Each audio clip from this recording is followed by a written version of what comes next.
shaping stone is a crucial part of Cree identity. How did I get started carving? I experienced a moment where, without any sense of my own history, I just spontaneously started carving stone the day after the birth of my first child. I can't explain it, but it did lead into about a 17-year period where every time something traumatic or cathartic would occur, I would respond intuitively by carving something in stone. That must have been art therapy. It was like an intuitive form of art therapy.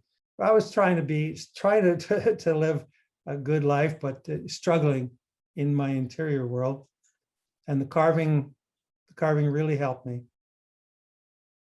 I have 3 installations at YYC. There is a white bear and a brown bear, and each of them are symbolic. And the 2 that are in that passenger tunnels with a gorgeous backdrop painted by a Creston painter. The white bear is a series called Humble Bear. The white bear is a spiritual being, the son of the leader of the first clan. And the brown bear is from a series, Mother Bear Prays for Earth Healing. And it's from a Cree women's pipe ceremony. So the mother bear is one of the grandmother beings that's invoked in that women's pipe ceremony. If you made it to a ceremonial circle, that's because you were meant to be there. So she's about inclusivity. The piece that's in the US Destinations Lounge is a small gathering of bison. I won't go into the symbolism and meaning, the metaphors behind the bison, but there are very powerful metaphors. And for the international arrivals terminal, I decided to order a block of granite. And then out of that single block of granite, by very carefully cutting and splitting the block down to size, I would get the mother and the 3 cubs. And so the 3 cubs are all carved out of the same single block of granite as the mother. I don't carefully plan or sketch or model my work beforehand. I work with what in Cree culture is called a rock grandfather.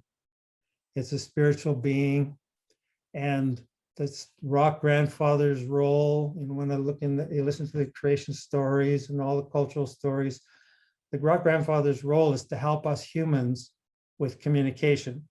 That this idea of the rock grandfather and humans needing help with communication came about.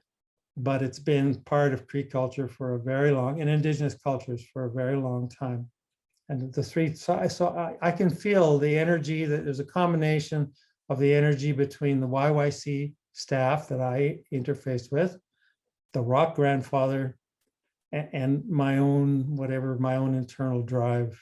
And it produced those 3 pieces. I'm very happy with them.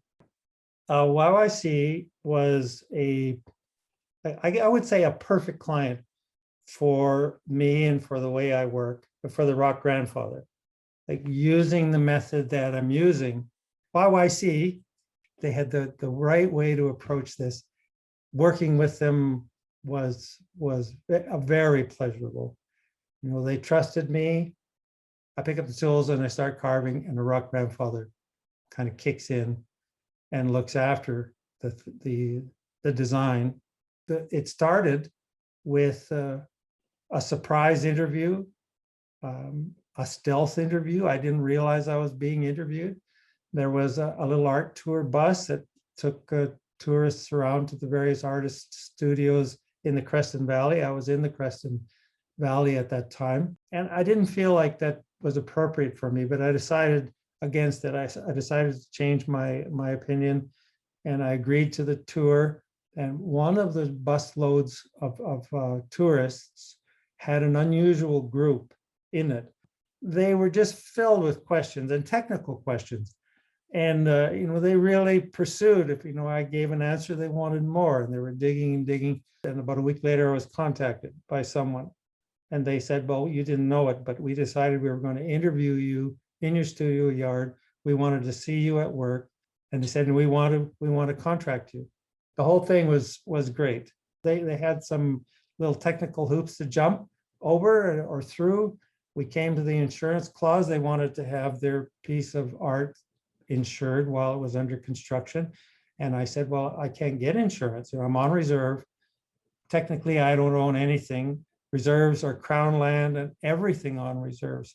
And so I went to YYC. I showed them the insurance clause in their contract, and they responded. They said, we're going to look after it.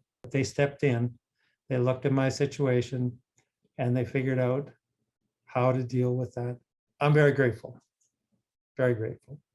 Thank you, YYC.